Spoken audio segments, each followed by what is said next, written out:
নবীজির উপরে এমন অত্যাচারের শুধু একটাই কারণ ছিল, তিনি নবুয়ত পেয়েছেন এবং সত্যের দাওয়াত দিয়েছেন।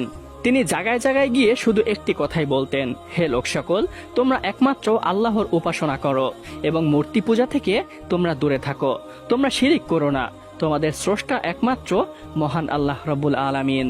কিন্তু এই মহত্ব গুণভূত সামান্য সত্য কথাটি মক্কার গোত্রপতিদের গায়ে আগুন ধরিয়ে দেয়, কারণ তাদের মিথ্যার আখড়া এবং তাদের অনৈতিক ব্যবসাগুলো এই সত্য কথাটি দূরভূত করে দিত। কিন্তু যতই তারা বিরোধিতা করুক না কেন, সত্যের আলো গ্রহণকারী মুসলমানগণ তখন ইসলাম গ্রহণ করে ফেলেছিলেন। এক এক করে নবীজির স্ত্রীরা এবং তার ঘরের সন্তানাদিরা সবাই ইসলাম গ্রহণ করে। তারপরে সিদ্দিকে আকবর, আবু বকর রাদিয়াল্লাহু তাআলা আনহু, এভাবে এক এক করে সামান্য কয়েকজন মুসলমানগণ ইসলাম গ্রহণ করে। অন্যদিকে গোত্রপতিদের গায়ের আগুনটা ক্রমশ বেড়েই চলেছিল। রাগে ক্ষোভে তারা অগ্নিশর্মা হয়ে গিয়েছিল। তারা কি করবে বুঝে উঠতে পারছিল না। অন্যদিকে নবীজিকে কিছু বলাও যাচ্ছে না, কারণ তার পিছনে মক্কার প্রভাবশালী একজন গোত্রপতি আবু তালেব রয়েছে, যিনি নবীজির চাচা ছিলেন। হাশিমদের মধ্য থেকে তিনি গোত্রপতি এবং অনেক প্রভাবশালী ছিলেন, যার কারণে কুরাইশরা সামনাসামনিভাবে নবীজির কোনো ক্ষতি করতে পারত না। নবীজিকে কিছু বলতে পারছে না দেখে তারা অত্যাচার শুরু করে ওই সমস্ত ব্যক্তিদের উপরে যারা ইসলাম গ্রহণ করছিল। বিশেষ করে তারা দাসদাসীদের প্রতি অনেক অত্যাচার করতে শুরু করে। বেলাল রাদিয়াল্লাহু তাআলা আনহুকে উত্তপ্ত গরম বালির উপরে শুইয়ে রাখত এবং সে যেন নড়তে না পারে তাই বুকের উপরে একটি পাথর দিয়ে রাখত এবং আরো যন্ত্রণাদায়ক শাস্তির কথা বলে তাকে ইসলাম ধর্ম ত্যাগ করতে বলতো। কিন্তু তার ঈমান ছিল অনড়। বেশি কষ্ট হলে সে শুধু আকবর আকবর বলে চিৎকার করত এবং তাদেরকে বলতো, তোমরা যা খুশি করে নাও, আমি কখনোই ইসলাম ধর্ম ত্যাগ করব না। আবার মাঝে মাঝে তার গলায় রশি বেঁধে মক্কার বালকদের হাতে তুলে দেওয়া হতো। তারা তাকে টেনে হিঁচড়ে মক্কার অলিগলিতে ঘুরে এবং শরীরটা ক্ষত বিক্ষত হয়ে যেত। উমাইয়া ইবনে খলফের হৃদয়ে একটুও মায়া জাগত না। দিনের পর দিন বেলাল রাদিয়াল্লাহু তাআলা আনহুকে এভাবেই অত্যাচার করতে থাকতো। অন্যদিকে খাব্বাব ইবনে আরাত রাদিয়াল্লাহু তাআলা আনহুকে জ্বলন্ত অগ্নি কয়লার উপরে শুয়ে রাখা হতো। শুধু জ্বলন্ত কয়লার উপরে শুয়েই রাখতো না, বরঞ্চ তার বুকের উপরে একটি ভারী পাথর দিয়েও তাকে চাপা দিয়ে রাখতো এবং শুধু একটি কথাই বলতো, ইসলাম ধর্ম ত্যাগ করো, না হলে এই শাস্তি কখনোই তোমার থেকে তুলে নেওয়া হবে না। কিন্তু তার মুখে শুধু একটা কথাই থাকতো, তোমরা আমাকে মেরেও ফেলতে পারো, কিন্তু তারপরেও আমি ইসলাম ধর্ম ত্যাগ করব না। এভাবে শুয়ে রাখতে রাখতে তার পিঠ জ্বলে পুড়ে রক্ত বের হয়ে এবং চর্বি গলে সেই জ্বলন্ত কয়লা নিভে যেত। কুরাইশরা যখন দেখতে পেল এত কষ্ট ও যন্ত্রণা দেওয়ার পরেও লোকেরা ইসলাম গ্রহণ করছে এবং সত্যের পথ খুঁজে নিচ্ছে, তখন তারা ইসলাম গ্রহণকারীদের প্রতি বয়কট ঘোষণা করলো এবং কাবা ঘরে একটি নোটিশ ঝুলিয়ে দিল, যেখানে স্পষ্টভাবে লেখা ছিল, মুহাম্মদ এবং তার অনুসারীদের সাথে কেউ কথা বলবে না, তাদেরকে কেউ বিয়ে করবে না, তাদের সাথে কেউ বেচা কেনার কোনো চুক্তি করবে না, তাদের সাথে যারা সম্পর্ক রাখবে আমরা তাদের সাথেও সম্পর্ক রাখবো না। নবী করিম সাল্লাল্লাহু আলাইহি ওয়াসাল্লাম যখন দেখতে পেল মক্কায় আর চলাচল করা সম্ভব হচ্ছে না, তখন তারা শিবে আবু তালেব নামে একটি পাহাড়ে আশ্রয় গ্রহণ করে। সেখানে অনেক কষ্ট করে তারা থাকতেন। কোনো পানির সংযোগ ছিল না, কোনো খাবারের সংযোগ ছিল না। বাচ্চারা কান্না করত এবং গাছের পাতা চিবিয়ে তারা ক্ষুধা মেটাতো। এভাবেই কষ্টে তারা 3 বছর যাবৎ সেখানে থেকেছিলেন। যদিও সেখানে থাকতে তাদের অনেক কষ্ট হতো, কিন্তু আল্লাহ রব্বুল আলামিনের রহমত তাদের সবসময় স্পর্শরত থাকত। অবশেষে 3 বছর পরে ঘটে একটি অলৌকিক ঘটনা। কাবাঘরে ঝুলানো সেই চুক্তিপত্রটি উই পোকায় খেয়ে ফেলে। সবটুকুই খেয়ে ফেলেছিল, কিন্তু শুধু যেখানে আল্লাহ নাম ছিল সেখানেই খায়নি। বিষয়টি যখন গোত্রপতিরা জানতে পারে, তাদের অন্তরে একটি ভয় কাজ করে এবং সে চুক্তিপত্রটি বাতিল করে তাদেরকে মক্কায় আসার আল্লাহ নাম ছিল সেখানেই খায়নি। বিষয়টি যখন গোত্রপতিরা জানতে পারে, তাদের অন্তরে একটি ভয় কাজ করে এবং সে চুক্তিপত্রটি বাতিল করে তাদেরকে মক্কায় আসার অনুমতি দেওয়া হয়। কিন্তু যতই তাদেরকে মক্কায় আসার অনুমতি দেওয়া হোক না কেন, ধুকে ধুকে তাদেরকে নিপীড়ন এবং অত্যাচার আর বন্ধ হয়নি। এরপরে আর বেশি দিন অতিবাহিত হলো না। নবী করিম সাল্লাল্লাহু আলাইহি ওয়াসাল্লাম তার 2 জন সামর্থ্যকারীকে হারান, যারা ছিল তার জন্য অত্যন্ত শক্তিশালী। একজন হচ্ছেন তার চাচা আবু তালিব, দ্বিতীয়ত হচ্ছে তার প্রিয়তম স্ত্রী খাদিজা রাদিয়াল্লাহু তাআলা আনহা, যিনি ছিলেন নবীজির চক্ষু শীতলতা এবং সান্ত্বনার বালিশ। এরপরে নবীজি যখন দেখতে পেলেন মক্কায় অবস্থান করা তার জন্য অসম্ভব হয়ে যাচ্ছে, তিনি তায়েফের দিকে সফর করেন। নবীজি ভেবেছিলেন তায়েফবাসী তাকে একটু সাহায্য করবেন, কিন্তু তারাও তাকে লাঞ্ছনা বাঞ্ছনার আঘাত দিল, তাকে পাথর ছুঁড়ে তাকে রক্তাক্ত করলো। অবশেষে তিনি তায়েফ থেকে পুনরায় আবার মক্কায় ফিরে আসেন। অন্যদিকে সেই সময় একটি রীতি প্রচলিত ছিল, আরবের বিভিন্ন গোত্রের লোকেরা হজের মৌসুমে মক্কায় আসতো এবং নবী করিম সাল্লাল্লাহু আলাইহি ওয়াসাল্লাম তাদেরকে এক এক করে ইসলামের দাওয়াত দিতেন। এভাবেই একবার মক্কায় আসলো মদিনার 6 জন ব্যক্তি, যারা ছিলেন খাজরাজ গোত্রের। তারা এসে নবী করিম সাল্লাল্লাহু আলাইহি ওয়াসাল্লামের মুখে সেই অলৌকিক বাণী শোনেন। তখন তারা বুঝে ফেলেন, এই তো সেই ব্যক্তি যার বিষয়ে ইহুদিরা আমাদের ভয় দেখাতো। নবীজির দাওয়াত পেয়ে তারা আর বিলম্ব করল না, তারা ইসলাম গ্রহণ করে ফেলল এবং তারা পাশাপাশি এটাও শুনতে পেল নবীজিকে সেখানে অনেক অত্যাচার করা হচ্ছে। তখন তারা প্রতিশ্রুতি দেন, ইয়া রাসূলুল্লাহ, আপনি আমাদের সাথে মদিনায় চলুন, আমরা আপনাকে সেখানে সর্বোচ্চ সহযোগিতা করব। তারা নবীজিকে সুরক্ষার আশ্বাস দেওয়া সত্ত্বেও নবী করিম সাল্লাল্লাহু আলাইহি ওয়াসাল্লাম প্রায় 3 বছর পর্যন্ত মক্কায় দাওয়াত দিতে থাকেন, কিন্তু মক্কাবাসী আর মানল না, তাকে অনবরত কষ্ট দিতে থাকত। অবশেষে 13তম হিজরি সনে তিনি মদিনায় হিজরত করেন। তার সাথে ছিলেন হযরত আবু বকর রাদিয়াল্লাহু তাআলা আনহু। হিজরতের সময়ও মক্কাবাসী নবীজিকে স্বস্তির নিঃশ্বাস ফেলতে দেয়নি। নবীজিকে স্বস্তির নিঃশ্বাস ফেলতে দেয়নি। নবীজির জন্য মক্কাবাসীরা অনেক বাধা বিপত্তি পথিমধ্যেই তৈরি করেছিল, তাকে খুঁজতে চেষ্টা করেছিল, কিন্তু মহান আল্লাহ রাব্বুল আলামিন তাদের নজর থেকে নবীজিকে দূরে রেখেছিলেন। তিনি হিজরত করার পূর্বে মক্কায় হযরত আলী রাদিয়াল্লাহু তাআলা আনহুকে রেখে এসেছিলেন, যেন তার সমস্ত আমানতের মাল মক্কাবাসীকে ফিরিয়ে দিতে পারেন।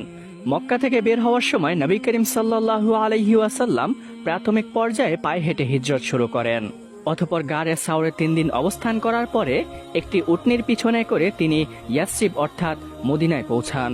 সেই সময় মদিনাকে ইয়াসরিব নামে আখ্যায়িত করা হতো। ধুলিমাখা পথ ধরে উটনির পিঠে বসে ধীরে ধীরে এগিয়ে যাচ্ছেন নবী করিম সাল্লাল্লাহু আলাইহি ওয়াসাল্লাম। ইয়াসরিবের চারপাশে চলছে উচ্ছ্বাস ভরা আনন্দের কান্না। পুরো ইয়াসরিব শহর যেন একটি আনন্দের শহর হয়ে উঠেছে। ছোট ছোট ছেলে মেয়েরা রাস্তার পাশে দাঁড়িয়ে দাঁড়িয়ে গান গাইছে এবং নবীজিকে শুভেচ্ছা জানাচ্ছে। সকলেই তালে তালে বলছে, তলা আল বাদ্র আলাইনা, অর্থাৎ আমাদের উপরে পূর্ণিমার চাঁদ উদিত হয়েছে। নবীজি চলে এসেছে। সবাই মিলে নবীজিকে সালাম জানালো।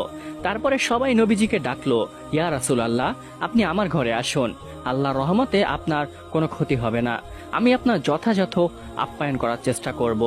এক এক করে সবাই এভাবে নবীজিকে আপ্যায়ন করতে লাগলেন এবং দাওয়াত দিতে লাগলেন। তখন বিশ্বনবী সাল্লাল্লাহু আলাইহি ওয়াসাল্লাম সকলের উদ্দেশ্যে বললেন, হে ইয়াসরিববাসী, মহান আল্লাহ রব্বুল আলামিন যেখানে সিদ্ধান্ত নেন আমি সেখানেই থাকব। তোমরা আমাকে জোর করো না, তোমরা এই উটনিকে ছেড়ে দাও, সে যেখানে গিয়ে থামে আমি সেখানেই কোনো একটি ঘরে থাকব। এরপরে উটনিকে ছেড়ে দেওয়া হলো এবং উটনি হাঁটতে হাঁটতে অবশেষে একটি সাধারণ বাড়ির সামনে গিয়ে দাঁড়ালো। সবাই অবাক দৃষ্টিতে তাকিয়ে রইল, কোন ভাগ্যবানের ঘরের সামনে নবীজির উটনি গিয়ে দাঁড়িয়েছে। অবশেষে দেখা গেল সেটা আবু আইয়ুব আনসারী রাদিয়াল্লাহু তাআলা আনহুর ঘর ছিল। তিনি কোনো ধনী পরিবারের সন্তান ছিলেন না এবং সে নিজেও ধনী ছিলেন না, কিন্তু তার অন্তরটা অনেক প্রশস্ত ছিল। সে নবীজিকে বলতে লাগলেন, ইয়া রাসূলুল্লাহ, আপনি এই ঘরকে আপনার মনে করবেন, এই খাবার দাবার এবং আমার জানমাল সবকিছুই আপনার নিজের মনে করবেন। আশা করি আল্লাহর রহমতে আপনার আপ্যায়নে কোনো ত্রুটি থাকবে না, কিন্তু অগোচরে যদি কোনো ত্রুটি হয় তাহলে অবশ্যই দয়া করে আমাকে একটু অবগত করবেন। নবী করিম সাল্লাল্লাহু আলাইহি ওয়াসাল্লাম বাড়ির নিচ তলায় থাকতে শুরু করলেন এবং আবু আইয়ুব আনসারী বাড়ির উপর তলায়। কিন্তু রাতের বেলায় খাবার দাবার শেষ করে তিনি যখন নবীজির সামনে থেকে উঠে উপরে যাবেন তখনই তার অন্তর কেঁপে উঠল। সে মনে মনে ভাবতে লাগলেন, নবীজি নিচতলায় থাকবেন এবং আমি তার উপরে থাকব, এটা কখনোই সম্ভব না। তখন তিনি নবীজির সামনে গিয়ে আরজ করতে লাগলেন, ইয়া রাসূলুল্লাহ, আপনি নিচে থাকবেন এবং আমি আপনার উপরে থাকব, এটা কখনোই সম্ভব না। এর কোনো যোগ্যতা, অভিজ্ঞতা এবং সাহস কোনোটি আমার ভিতরে নেই। দয়া করে আপনি উপরতলায় থাকুন এবং আমি এই বাড়ির নিচতলায় থাকব। এরপর থেকে নবী করিম সাল্লাল্লাহু আলাইহি ওয়াসাল্লাম সেই বাড়ির উপরতলায় থাকতে শুরু করলেন। অন্যদিকে মক্কায় যখন সাধারণ মুসলমানদের উপরে অত্যাচার এবং নিপীড়ন বেড়েই চলেছে, তখন নবী করিম সাল্লাল্লাহু আলাইহি ওয়াসাল্লাম তাদেরকে কৌশল অবলম্বন করে মদিনায় হিজরত করার অনুমতি প্রদান করেন। এরপরে তারা ছোট ছোট দলে কৌশল অবলম্বন করে এক এক করে মদিনায় আসতে থাকেন। মদিনায় থেকে যারা নবী করিম সাল্লাল্লাহু আলাইহি ওয়াসাল্লাম এবং তার সাথী সঙ্গীদেরকে সাহায্য করেছিলেন তাদেরকে আনসার বলা হয়, এবং মক্কা থেকে যারা মদিনায় হিজরত করে গিয়েছেন তাদেরকে মুহাজির বলা হয়। মদিনায় যখন মুহাজিরের সংখ্যা এক এক করে বেড়েই চলেছে, তখন আনসারগণ নবী করিম সাল্লাল্লাহু আলাইহি ওয়াসাল্লামের কাছে অনুরোধ করলেন, ইয়া রাসূলুল্লাহ, আমাদের মুহাজির ভাইগণদেরকে আমরা নিজের সম্পদের ভাগ দিতে চাই, তাদেরকে আমরা আপন ভাই হিসেবে গণ্য করতে চাই। তখন নবী করিম সাল্লাল্লাহু আলাইহি ওয়াসাল্লাম আনসার এবং মুহাজিরদেরকে মক্কা থেকে যারা মদিনায় হিজরত করে গিয়েছেন তাদেরকে মুহাজির বলা হয়। মদিনায় যখন মুহাজিরের সংখ্যা এক এক করে বেড়েই চলেছে, তখন আনসারগণ নবী করিম সাল্লাল্লাহু আলাইহি ওয়াসাল্লামের কাছে অনুরোধ করলেন, ইয়া রাসূলুল্লাহ, আমাদের মুহাজির ভাইগণদেরকে আমরা নিজের সম্পদের ভাগ দিতে চাই, তাদেরকে আমরা আপন ভাই হিসেবে গণ্য করতে চাই।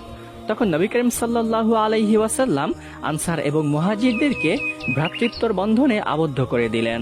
অন্যদিকে সেই অন্ধ মায়ের ছেলে কিশোর আব্দুল্লাহ যুবক বয়সে উপনীত হচ্ছে। যখনই সে নবী করিম সাল্লাল্লাহু আলাইহি ওয়াসাল্লামের মদিনায় আসার সুসংবাদ পায়, সে তার সাথে সাক্ষাৎ করার জন্য ব্যাকুল হয়ে পড়ে। কিন্তু সেই সময় সে দিনমজুরির কাজ করত এবং যার তত্ত্বাবধানে কাজ করত সে ছিল অনেক কঠোর। সকালবেলায় সেই মালিকের গবাদি পশুগুলো নিয়ে সে বের হয়ে যেত এবং সারা দিন রোদ্রে পুড়ে সেগুলো চড়াতো, এবং সন্ধ্যাবেলায় সেই গবাদি পশুগুলো তার বাড়িতে ফিরিয়ে দিয়ে যেত। একটু ব্যতিক্রম হলে আব্দুল্লাহ শুনতে হতো নানা ধরনের কুকথা। তাই আব্দুল্লাহ সারাদিনে নবীজির সাথে দেখা করতে পারত না। অবশেষে রাতে যখন বাসায় আসতো, তার মায়ের খেদমত করত। তার মাও তখন অন্ধ ছিলেন, সে কিছু দেখতে পেতেন না। রাতে এসে তার মাকে সেবা যত্ন করতেন, যার কারণে রাতেও সুযোগ পেতেন না। অনেক সময় আব্দুল্লাহ তার মাকে ঘুম পাড়িয়ে নবীজির সাথে সাক্ষাৎ করতে যেতেন, কিন্তু গিয়ে তাকে পেতেন না। অনেক সময় তাকে পেলেও দেখতেন তার চারপাশে অনেক লোকজন তাকে ঘিরে আছেন। এরপরে একদিন হঠাৎ করে নবী করিম সাল্লাল্লাহু আলাইহি ওয়াসাল্লাম একটি মাঠ দিয়ে অতিক্রম করছিলেন। ঘটনাক্রমে সেখানে সেই আব্দুল্লাহ তার গবাদি পশুগুলো চড়াচ্ছিল। নবীজিকে দেখেই আব্দুল্লাহ ছুটতে তার কাছে গেলেন এবং তার কাছে গিয়ে কান্না শুরু করে দিলেন এবং বললেন, ইয়া রাসূলুল্লাহ, আপনি মদিনায় আসার পর থেকে আপনার সাথে দেখা করার জন্য আমি অনেক চেষ্টা করেছি, কিন্তু আমি দেখা করার সুযোগ পাইনি। এই বলে আব্দুল্লাহ হাউমাউ করে কান্না শুরু করলো। তখন নবী করিম সাল্লাল্লাহু আলাইহি ওয়াসাল্লাম তাকে সান্ত্বনা দিলেন এবং বললেন, হে আব্দুল্লাহ, তুমি কান্না করো না। মহান আল্লাহ রাব্বুল আলামিনের কাছে প্রার্থনা করো তিনি যেন তোমাকে কখনো পথভ্রষ্ট না করেন, এবং তুমি তার উপরে অবশ্যই ভরসা রাখবে এবং তার সাথে কখনো কাউকে শরীক করবে না। আব্দুল্লাহ অসুস্থ হয়ে পড়ে। তার ঘরে সেবা করার মতো তেমন কেউই ছিল না, শুধু তার অন্ধ মা ছিল। সে আর কতটুকুই সেবা করতে পারবে, কিন্তু তারপরেও যতটুকু সম্ভব সে সেবা করত এবং মহান আল্লাহ রাব্বুল আলামিনের কাছে কান্না করে শুধু এতটুকুই বলতো, ইয়া রাব্বুল আলামিন, এই দুনিয়ায় আমার এই ছেলে ছাড়া আর কেউই নেই, দয়া করে তুমি তাকে সুস্থতা দান করো। কিন্তু দিন দিন আব্দুল্লাহর অসুস্থতা বেড়েই চলে। এক পর্যায়ে আব্দুল্লাহর অসুস্থতার কথা আশেপাশে ছড়িয়ে পড়ে এবং একদল সাহাবী তাকে দেখতে আসেন। তার ভিতরে হযরত আনাস রাদিয়াল্লাহু তাআলা আনহু ছিলেন। আনাস রাদিয়াল্লাহু তাআলা আনহু বলেন, আমরা এসে দেখতে পেলাম আব্দুল্লাহর শরীর জ্বরে পুড়ে যাচ্ছিল, মনে হচ্ছে আগুন তাকে স্পর্শ করেছে। অন্যদিকে তার অন্ধমা ঘরের কোণে বসে শুধু কান্না করছিল এবং শুধু এতটুকুই বলছিল, ইয়া আল্লাহ, আমার ছেলেকে সুস্থ করে দাও। এই বিষয়টি যখন নবী করিম সাল্লাল্লাহু আলাইহি ওয়াসাল্লাম জানতে পারলেন, তখন তিনি সাহাবীদেরকে আদেশ করলেন, হে সাহাবীগণ, আব্দুল্লাহর মা যেহেতু অন্ধ এবং সে অসুস্থ, তোমরা একজন একজন পালাক্রমে আব্দুল্লাহর ঘরে সেবার জন্য অবস্থান করো। নবীজির কথা মতোই সাহাবীগণদের থেকে একদিন এক একজন করে তার ঘরে থাকতে লাগলো এবং তার সেবা করতে লাগলো। কিন্তু শেষ পর্যন্ত আব্দুল্লাহ আর সুস্থ হয়ে উঠল না। এক পর্যায়ে সে ইহকাল ত্যাগ করে। তখন সাহাবীগণ তার চোখ বন্ধ করে তার মুখের উপরে কাপড় দিয়ে দিল। আব্দুল্লাহর মৃত্যুর খবর শুনে আশেপাশের লোকজন সেখানে জড়ো হলো। সবাই ছেলেটির দিকে কাকতির দৃষ্টিতে তাকিয়েছিল এবং তার মাকে বলল, হে আম্মাজান, আপনি আপনার ছেলের জন্য দোয়া করুন, মহান আল্লাহ রাব্বুল আলামিন যেন তাকে ক্ষমা করে দেন। তার ছেলে ইহকাল ত্যাগ করেছে বুঝতে পেরে সে জিজ্ঞাসা করলো, হে লোক সকল, সত্যি কি আমার আব্দুল্লাহ ইহকাল ত্যাগ করেছে? তখন লোকেরা বলল, হ্যাঁ, আপনার ছেলে দুনিয়া থেকে চলে গিয়েছে, আপনি তার জন্য দোয়া করুন এবং অবশ্যই আল্লাহর উপর থেকে নিরাশ হবেন না।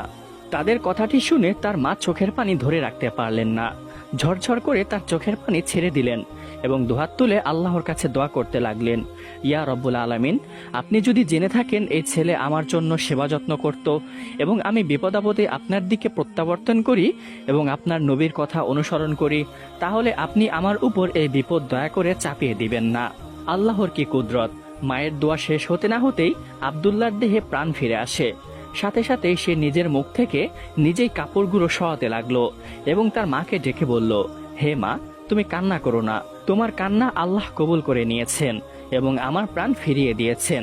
আনাস রাদিয়াল্লাহু তাআলা আনহু বলেন, আমরা সেখান থেকে প্রত্যাবর্তন করার পূর্বেই সে তার মুখ থেকে কাপড় সরিয়ে নেয় এবং তারপরে সে আমাদের সকলের সাথে মিলে একসাথে বসে আহার করে।